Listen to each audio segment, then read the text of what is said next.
Wilhelm Wundt, 1832 to 1920. Wilhelm Wundt spent his early years in small towns near Mannheim, Germany. His childhood was lonely, his older brother was at boarding school, and his sole diversion seemed to be the fantasy of becoming a famous writer. His grades in school were poor. Wundt's father was a pastor, and although both parents were described as sociable, Wundt's memories of his father were unpleasant. Wundt recalled that one day his father visited the school and smacked him across the face for not paying attention to the teacher. Beginning in the second grade, his education was turned over to his father's assistant, a young vicar, for whom the boy developed a strong emotional attachment. When the vicar was transferred to a neighboring town, Wundt became so upset that he was allowed to live with the vicar until the age of 13. A strong tradition of scholarship was prevalent in the Wundt family, with ancestors of intellectual renown in virtually every field. Nevertheless, it seemed that his impressive line would not be continued by young Wundt. He spent more time daydreaming than studying, and he failed his first year at gymnasium. He did not get along with his classmates and was ridiculed by his teachers. Gradually, however, Wundt learned to control his reveries and even became relatively popular. Although he always disliked school, he worked to develop his intellectual interests and abilities. By the time he graduated at the age of 19, he was prepared for university studies. Wundt decided to become a physician to pursue the twin goals of working in science and earning a living. He undertook medical training at the University of Tübingen and the University of Heidelberg, but then came to realize that the practice of medicine was not to his liking, and he changed his major to physiology. After a semester of study at the University of Berlin with the great physiologist Johannes Müller, Wundt returned to Heidelberg to complete his doctorate in 1855. He was a lecturer in physiology there from 1857 to 1864 and became a laboratory assistant to Helmholtz. In 1864, he was promoted to associate professor, and he remained at Heidelberg for another 10 years. While engrossed in his research in physiology, Wundt began to conceive the study of psychology as an independent experimental scientific discipline.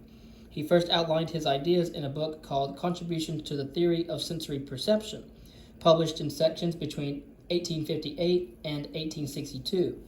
He described his own original experiments conducted in a makeshift laboratory built in his house, and he described the methods he considered appropriate for the new psychology, using the term experimental psychology for the first time. Along with Fechner's Elements of Psychophysics in 1860, Wundt's Contributions book is considered to mark the literary birth of the new science of psychology. The following year, Wundt published lectures on the minds of men and animals in 1863. An indication of this book's importance was its revision almost 30 years later with an English translation and repeated printings even after Wundt's death. In it, Wundt discussed many issues such as reaction time and psychophysics that were to occupy the attention of experimental psychologists for years to come. Beginning in 1867, Wundt taught a course at Heidelberg on physiological psychology, the first formal offering of such a course. Out of his lectures came another significant book, Principles of Physiological Psychology, published in two parts in 1873 and 1874. Wundt revised the book in 6 editions over 37 years, the last published in 1911. Indisputably, his masterpiece, The Principles, firmly established psychology as an independent laboratory science with its own issues and methods of experimentation. For many years, successive editions of the Principles of Physiological Psychology served as a storehouse of information and a record of psychology's progress for experimental psychologists. The term physiological psychology in the title may be misleading, however. At the time, the word physiological was used synonymously with the German word meaning experimental. Wundt was actually teaching and writing about experimental psychology, not physiological psychology as we know it today. Wundt began the longest and most important phase of his career in 1875 when he became professor of philosophy at the University of Leipzig, where he worked prodigiously for the next 45 years. He established a laboratory at Leipzig shortly after he arrived, and in 1881 he founded the journal Philosophical Studies, the official publication of the new laboratory and the new science. He had intended to call the journal Psychological Studies, but changed his mind apparently because there already was a journal with that name, although it dealt with occult and spiritualistic issues. In 1906, Wundt was able to rename his journal Psychological Studies. Now equipped with a handbook, a laboratory, and a scholarly journal, psychology was well underway. Wundt's lab and his growing reputation drew a large number of students to Leipzig to work with him. Among them were many who became pioneers, spreading their versions of psychology to later generations. They included several Americans, most of whom returned to the United States to begin laboratories of their own. Thus, the Leipzig laboratory exerted an immense influence on the development of modern psychology, serving as the model for new laboratories and continuing research. Quote, Wundt and the Psychological Laboratory at Leipzig were known worldwide as a modern and outstanding scientific institution that provided an excellent introduction to the new experimental psychology. End quote. In addition to faculties established in the United States, laboratories were founded by Wundt's students in Italy, Russia, and Japan. More of Wundt's books were translated into Russian than any other language, and Russian adulation of Wundt led Moscow psychologists to construct a virtual duplicate of Wundt's lab in 1912. Another replica was built by Japanese students at Tokyo University in 1920, the year Wundt died, but it was destroyed during a student riot in the 1960s. Wundt was a popular lecturer. At one time, the enrollment in his Leipzig courses was over 600 students. His classroom manner was described in 1890 by his student E.B. Titchener. Quote, the attendant swung the door open and Wundt came in, all in black, of course, from boots to necktie, a spare, narrow-shouldered figure, stooping a little from the hips. He gave the impression of height, though I doubt if in fact he stands more than 5 feet 9 inches. He clattered, there is no other word for it, up the side aisle and up the steps of the platform. Slam bang, as if his soles were made of wood. There was something positively undignified to me about his stamping clatter, but nobody seemed to notice it. The lecture was given without reference to notes. Wundt, so far as I could tell, never looked down once at the book rest, though he had some little shuffle of papers there between his elbows. Wundt did not keep his arms lying on the rest. The elbows were fixed, but the arms and hands were perpetually coming up, pointing and waving. The movements were subdued and seemed in some mysterious way to be illustrative. He stopped punctually at the stroke of the clock and clattered out, stooping a little as he had clattered in. If it wasn't for this absurd clatter, I should have nothing but admiration for the whole proceeding. End quote. And that is from In Memory of Wilhelm Wundt in W.G. Bringman and R.D. Tweeney's Wundt Studies, a Centennial Collection, published in 1980 and reprinted by permission of the American Psychological Association. In his personal life, Wundt was quiet and unassuming, and his days were carefully regimented. In the morning, he worked on a book or article, read student papers, and edited his journal. In the afternoon, he attended exams or went to the laboratory. An American student recalled that Wundt's laboratory visits were limited to 5 or 10 minutes. Apparently, despite his faith in laboratory research, quote, he was not himself a laboratory worker, end quote. Later in the day, Wundt would take a walk and mentally prepare his afternoon lecture, which he habitually delivered at 4 o'clock. Evenings were devoted to music, politics, and, at least in his younger years, activities concerned with student and worker rights.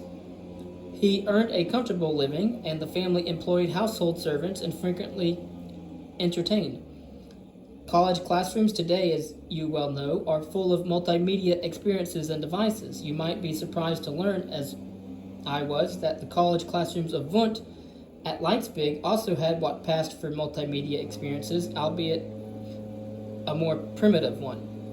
In his day, the primary device was the so-called magic lantern, which had actually been in use since the 17th century. It was like a slide projector, illuminated at first by gas and later by electricity, which projected scenes from glass slides onto a large screen, usually a cloth hanging on a wall. Using them, lecture halls became like theaters. One huge classroom at the University of Leipzig featured multiple screens, which, like theater sets, could be raised from the floor or dropped from the ceiling, ready to receive images from any of several lanterns. Instructors and their graduate assistants devoted much time to organizing lectures around extravagant displays using the new media of the 1870s. Wilhelm Wundt was at the forefront of the new media technology of the day. Some of his students who brought his new system of psychology to America also brought his magic lanterns to its classrooms. With the laboratory and the journal established and an immense amount of research underway, Wundt turned his energy to philosophy. During the years from 1880 to 1891, he wrote on ethics, logic, and systematic philosophy. Recent data of history suggests that Wundt was not in favor of the total separation of psychology from philosophy, and that his lifelong interest was oriented more to philosophy than to his new psychology. It is important to remember that Wundt's most important contribution to psychology is his creation of the new science of psychology. Another area on which Wundt focused his considerable talent had been sketched in his first book, the creation of a social psychology. He produced a 10-volume work called Cultural Psychology, published between 1900 and 1920. The title is often translated inaccurately as folk psychology, or in German, Volk. Cultural psychology dealt with the various stages of human mental development as expressed in language, art, myths, social customs, law, and morals. The implications of this publication for psychology are of greater significance than the actual content. It served to divide the new science of psychology into two major parts, the experimental psychology and the social psychology. Wundt believed that the simpler mental functions, such as sensation and perception, must be studied through laboratory methods. For investigating the higher mental processes, such as learning and memory, however, he argued that scientific experimentation is impossible because these processes are conditioned by language and other aspects of our cultural training.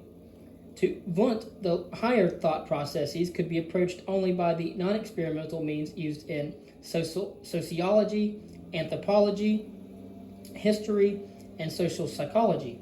The suggestion that social forces are significant in the development of cognitive processes is still considered important, but Wundt's conclusion that these processes therefore cannot be studied experimentally was soon challenged and disproved.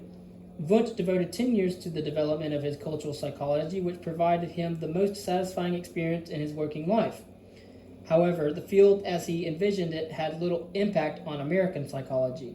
A survey covering 90 years of articles published in the American Journal of Psychology showed that all of the citations to Wundt's publications, fewer than 4%, were to cultural psychology. In contrast, Wundt's principles of physiological psychology accounted for more than 61% of the references to his works. One reason for the lack of interest in Wundt's cultural psychology among American psychologists was the timing of its publication, the period between 1900 and 1920. As we shall see, a new psychology was flourishing in the United States, and it was quite different from Wundt's. In Germany, American psychologists had developed confidence in their own ideas by then and saw little need to pay attention to developments from Europe. One prominent researcher of that era noted that cultural psychology was of no interest because it, quote, came at a stage of the maturity of American psychology in which American workers were far less open to foreign impressions than they had been in the 1880s and 1890s, end quote. Wundt continued with his systematic research and theoretical work until his death in 1920. Consistent with his well-regulated lifestyle, he managed to complete his psychological reminiscences shortly before he died. He wrote 54,000 pages between 1853 and 1920, an output of 2.2 pages per day, thus realizing his childhood fantasies of becoming a famous writer. The subject matter of Wundt's psychology was consciousness, although early in his career he was also concerned with the notion of the unconscious. Historians agree on why he abandoned his early work on the unconscious, but none deny that he turned to the sole study of consciousness. In a broad sense, the impact of 19th century empiricism and associationism was reflected in Wundt's system. In Wundt's view, consciousness included many different parts and could be studied by the method of analysis or reduction. Wundt wrote, quote, "The first step in the investigation of a fact must therefore be a description of the individual elements of which it consists," end quote. Beyond that point, however, there is little similarity between Wundt's approach and the viewpoint of the majority of the English empiricists and associationists that had been discussed in the philosophical influences, such as Descartes, Locke, and Comte, as well as Bentham and John Stuart Mill. Wundt did not agree with the idea that the elements of consciousness were static, so-called atoms of the mind, which were passively connected by some mechanical process of association. Instead, Wundt believed that consciousness actively organized its own content. Hence, the study of the elements, content, or structure of consciousness alone would provide only a beginning to understanding psychological processes. Because Wundt focused on the mind's self-organizing capacity, he labeled his system voluntarism, a term he derived from the word volition, defined as the act or power of willing. Voluntarism refers to the power of the will to organize the mind's contents into higher-level thought processes. Again, the idea that the mind has the capacity to organize mental contents into higher-level thought processes. Wundt emphasized not the elements themselves, as had the British empiricists and associationists, and as Wundt's student Titchener would later do, but rather the process of actively organizing or synthesizing those elements. It is important to remember, however, that although Wundt claimed that the conscious mind had the power to synthesize elements into higher-level cognitive processes, he nevertheless recognized that the elements of consciousness were basic. Without the elements, there would be nothing for the mind to organize. According to Wundt, psychologists should be concerned with the study of immediate experience rather than mediate experience. Mediate experience provides us with information or knowledge about something other than the elements of an experience. This is the unusual form in which we use experience to acquire knowledge or learn about our world. When we look at a rose and say, quote, "The rose is red," end quote, for example, the statement implies that our primary interest is in the flower and not in the fact that we are perceiving something that can be labeled the essence of red or redness. Again, immediate experience provides information about something other than the elements of that experience. However, the immediate experience of looking at the flower is not in the object itself, but is instead in the experience of something that is red. Again, immediate experience is unbiased by interpretation. For Wundt, immediate experience is unbiased or untainted by any personal interpretations, such as describing the experience of the rose's red color in terms of the object, the flower itself. Similarly, when we describe our own feelings of discomfort from a toothache, we are reporting our immediate experience. If we were to simply say, "I have a toothache," then we would be concerned with immediate experience.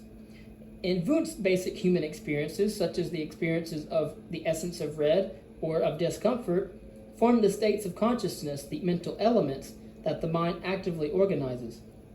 Wundt's goal was to analyze the mind into its elements, its component parts, just as the natural scientists were working to break down their subject matter, that is, the physical universe. The ideas of the Russian chemist Dmitry Mendeleev in developing the periodic table of chemical elements supported Wundt's aim.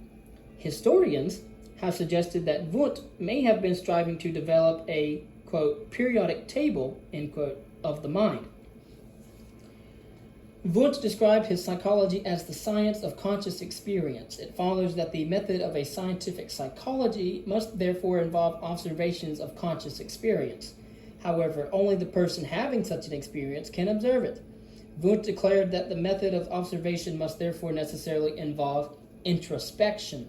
Examining the method of observation must therefore involve introspection, which is examining one's own mental state. or examination of one's own mind to inspect and report on personal thoughts or feelings. Wundt referred to this as internal perception. The introspective method did not originate with Wundt. Its use can be traced back to Socrates. Wundt's innovation was the application of precise experimental control over the conditions under which introspection was performed.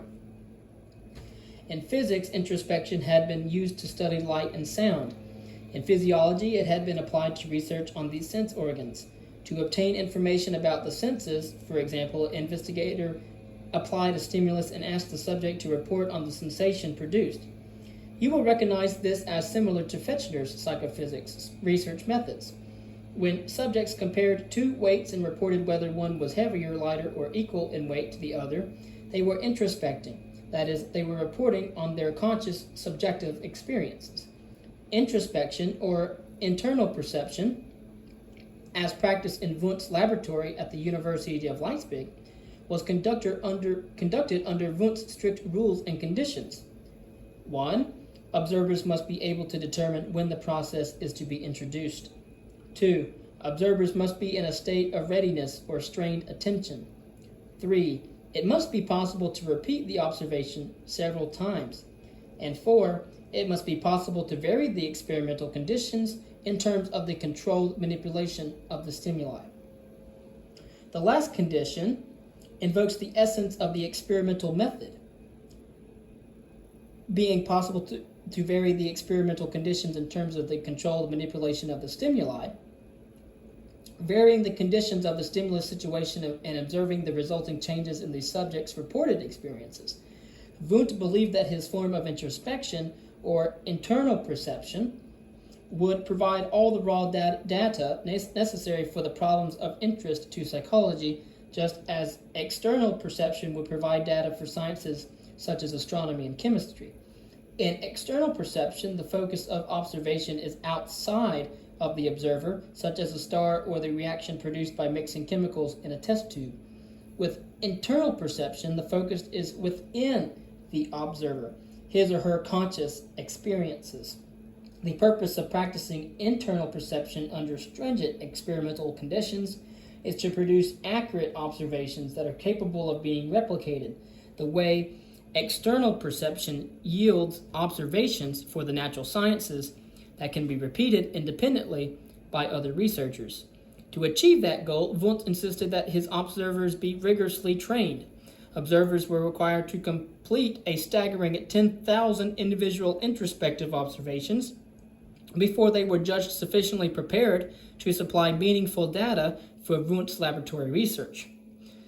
Through such persistent, repetitive training, subjects would be able to make observations mechanically and would quickly attend to the conscious experience being observed. In theory, Wundt's trained observers would not need to pause to think about or reflect on the process and possibly introduce some personal interpretation, but could report on their conscious experience almost immediately and automatically. Thus, the interval between the acts of observing and reporting the immediate experience would be minimal. Wundt rarely accepted the kind of qualitative introspection in which subjects simply describe their inner experiences. The type of introspective report he sought dealt primarily with subjects' conscious judgments about the size and intensity and duration of various physical stimuli. These are the kinds of quantitative judgments made in psychophysical research. Again, we're thinking about how large these behaviors are, the intensity of these behaviors, and the duration of these behaviors. Only a small number of Wundt's laboratory studies use reports of a subjective or qualitative nature, such as the pleasantness of a stimulus, the intensity of an image, or the quality of a sensation. Most of Wundt's research involved objective measurements from sophisticated laboratory equipment, and many of these measurements were of reaction times recorded quantitatively.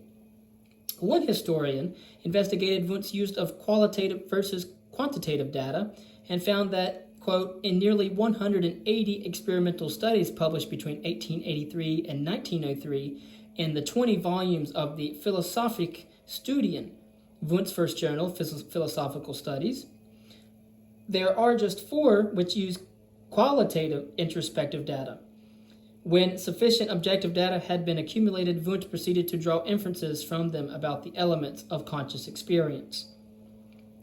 Concerning elements of conscious experience, having defined the subject matter and methodology for his new science of psychology, Wundt outlined his goals, which was threefold. One was to analyze conscious processes into their basic elements. The second was to discover how these elements are synthesized or organized. And the third is to determine the laws of connection governing the organization of the elements. Wundt suggested that sensations were one of two elementary forms of experience. Sensations are aroused whenever a sense organ is stimulated and the resulting impulses reach the brain.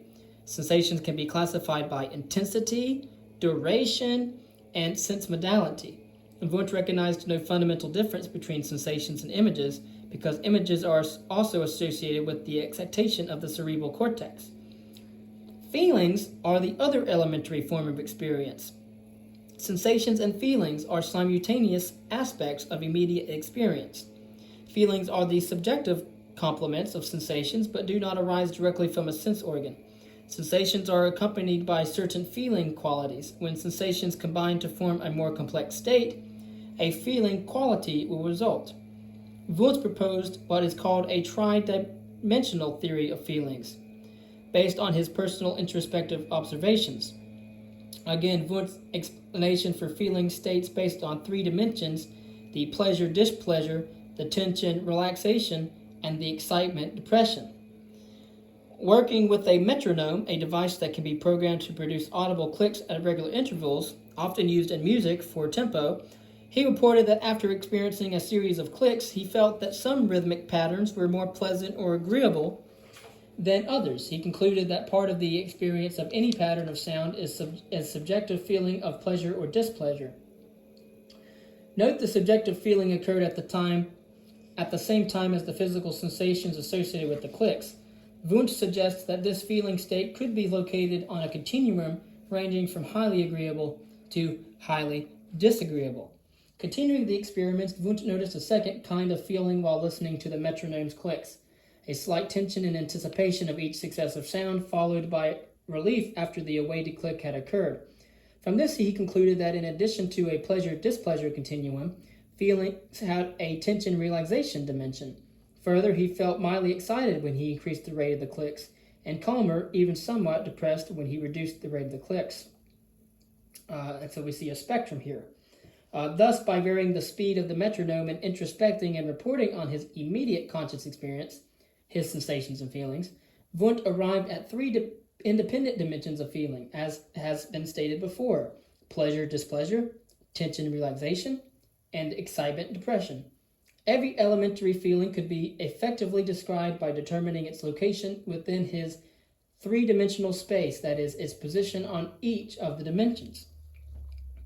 Because Wundt considered emotions to be complex compounds of elementary feelings, if one could pinpoint the elementary feelings within the three-dimensional grid, then emotions could be reduced to these mental elements. Although the transdimensional theory of feelings stimulated a great deal of research at Leipzig University and other European laboratories of the day, it has not withstood the test of time. Despite his emphasis on the elements of conscious experience, Wundt did recognize that when we look at objects in the real world, our perceptions have a unity or wholeness. When you look out the window, you simply see a tree. You do not see all of the individual sensations or conscious experience of brightness, color, or shape that trained observers in Wundt's lab reported as a result of their introspections. Our visual experience in the real world comprehends the tree as a whole, not as the elementary sensations and feelings that constitute the tree. So, how was the unified conscious experience compounded from its elementary parts? Wundt explained the phenomenon through his doctrine of apperception. Apperception is the process by which mental elements are organized. The process of organizing mental elements into a whole is a creative synthesis, also known as the law of psychic resultants, which creates new properties from the building up or combining of the elements. Wundt wrote, quote, "Every psychic compound has characteristics which are by no means the mere sum of the characteristics of the elements," end quote. You have probably heard the saying that the whole is different from the sum of its parts. This is the idea promoted by the Gestalt psychologists, which we will cover later on. The notion of creative synthesis has its counterpart in chemistry. Combining chemical elements produces compounds or resultants that contain properties not found in the original elements. To Wundt, apperception is an active process. Our consciousness is not merely acted on by the elemental sensations and feelings we experience. Instead, the mind acts on these elements in a creative way to make up the whole. Thus, Wundt did not conceive of the process of association in the passive, mechanical way favored by most of the British empiricists and associationists. Although Wundtian psychology spread rapidly, it did not immediately or completely transform the nature of academic psychology in Germany. In Wundt's lifetime, indeed, as late as 1941, 2 decades after his death, psychology in German universities remained primarily a subspecialty of philosophy, in part because some psychologists and philosophers argued against separating psychology and philosophy. However, it also was attributable to a significant contextual, highly pragmatic matter, namely the government officials in charge of funding German universities did not see sufficient practical value in psychology to warrant supplying the money to establish independent academic departments and labs. When an organization of experimental psychologists met in Berlin in the year 1912, they formally urged government officials to provide increased financial support. In response, Berlin's mayor implied that first he would need to see some useful results from all that psychological research. The message was clear. Quote, "If psychology were to get more support, its representatives would have to prove its usefulness to society," end quote. The difficulty was that Wundt psychology, with its focus on describing and organizing the elements of consciousness, was not very useful for solving real-world problems. Perhaps that was one reason why Wundt psychology did not take root in the pragmatic culture of the United States. Wundt approached psychology as a purely academic science, so he had no interest in applying his psychology to practical concerns. Therefore, despite its widespread acceptance at universities and many other nations, Wundtian psychology at home in Germany was relatively slow to develop as a distinct science. By 1910, 10 years before Wundt died, German psychology had 3 journals and several textbooks and research laboratories, but only 4 scholars listed themselves in official directories as psychologists rather than philosophers. By 1925, only 25 people in Germany called themselves psychologists, and only 14 of the 23 universities had established separate psychology departments. At the same time, in the United States, there were many more psychologists and psychology departments. Psychological knowledge and techniques were being applied to practical problems in business and education, yet we shall see later on that these departments or departures from Wundt's agenda still owe their origins to Wundt's viewpoint. Wundt's position, like that of any innovator, was open to criticism. Especially vulnerable was his method of internal perception or introspection. Critics asked, when introspection by different observers provides differing results, how do we decide which one is correct? Experiments using the introspection technique cannot always yield agreement, because introspective observation is self-observation, decidedly a private experience. As such, disagreements cannot be settled by repeating the observations. Wundt recognized this fault, but believed that the method could be improved by providing greater training and experience for the observers. Wundt's personal opinions on political matters also offered a target for criticism and may explain what one historian described as, quote, the precipitous, or the precipitous, yes, quote, the precipitous,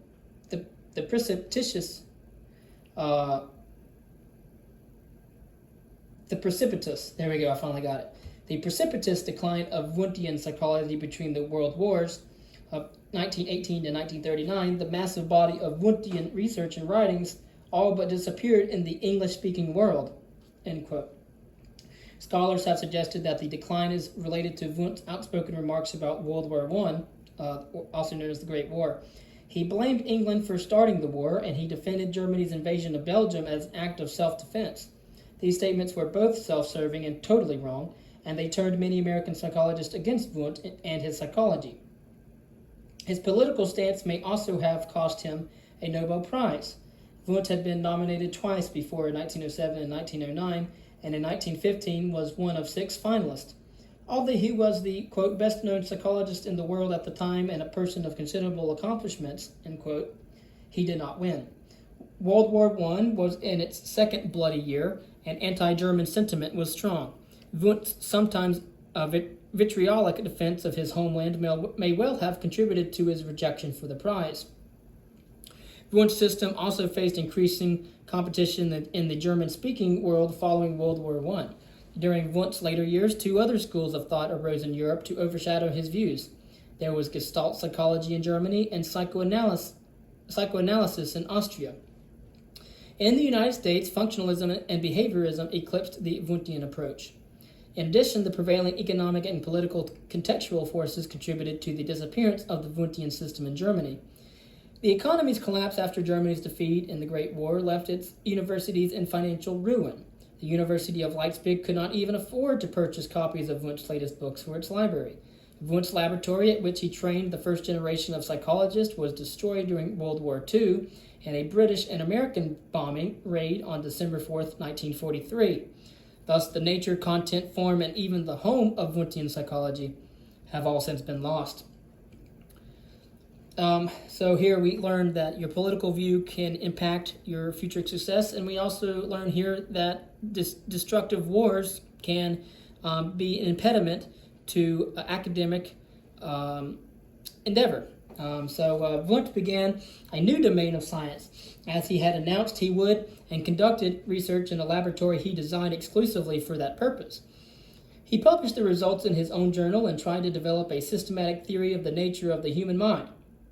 Some of his students went on to found laboratories to continue experimenting using the techniques that Wundt first developed. Thus, Wundt provided psychology with all the trappings of a modern science.